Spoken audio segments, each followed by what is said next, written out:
കൊച്ചു ത്രേസ്യ പുണ്യവതി നിന്നിൽ റോസാപുഷ്പം പോലെ ഹൃദയം.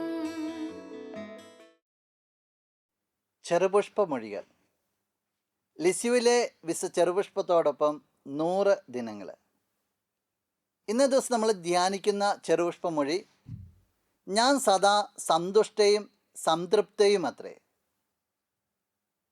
കൊച്ചുത്രേസ്യ പുണ്യവതി രോഗാവസ്ഥയിൽ കിടക്കുമ്പോൾ, കഠിന വേദന അനുഭവിക്കുമ്പോൾ ചുറ്റുമുള്ളവരോട് പറയുന്നതാണ്, ഞാൻ സദാ സന്തുഷ്ടയും സംതൃപ്തയും അത്രയെന്ന്. ഞങ്ങൾക്കേറെ പ്രിയപ്പെട്ട ഞങ്ങളുടെ പുണ്യവതി ജീവിതത്തിൻ്റെ സായാഹ്നത്തിൽ രോഗത്തിൻ്റെ വേദനകളും നിന്നെ അലട്ടുമ്പോഴും ഞെരുക്കത്തിലായിരിക്കുമ്പോഴും നീ എത്ര സന്തോഷത്തോടു കൂടിയ പറയുക, ഞാൻ സന്തുഷ്ടയാണ്, ഞാൻ സംതൃപ്തിയാണെന്ന്.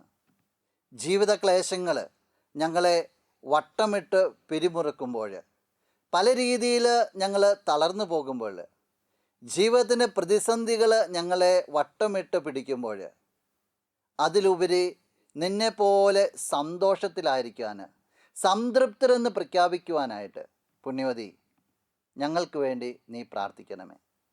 നിൻ്റെ ശക്തിയേറിയ മാധ്യസ്ഥം മൂലം ഞങ്ങളിപ്പോൾ അപേക്ഷിക്കുന്ന ഈ നന്മകൾ നമുക്ക് നമ്മുടെ വിവിധങ്ങളായ നിയോഗങ്ങളെ ഒന്ന് ചേർത്ത് വയ്ക്കാം. നിൻ്റെ നല്ല ദൈവത്തിൽ നിന്ന് നീ ഞങ്ങൾക്കായി വാങ്ങിത്തരണമേ. ആമേൻ. നമ്മുടെ കർത്താവ് ഈശോ മിശിഹായുടെ കൃപയും പിതാവായ ദൈവത്തിൻ്റെ സ്നേഹവും പരിശുദ്ധാത്മാവിൻ്റെ സഹവാസവും വിശുദ്ധ കൊച്ചുത്രേസ്യയുടെ പുഷ്പവർഷവും നിന്നോട് കൂടെ ഉണ്ടായിരിക്കട്ടെ, ഇപ്പോഴും എപ്പോഴും എന്നേക്കും. ആമേൻ. കൊച്ചു ത്രേസ്യ പുണ്യവതി നിന്നിൽ റോസാപുഷ്പം പോലെ ഹൃദയം.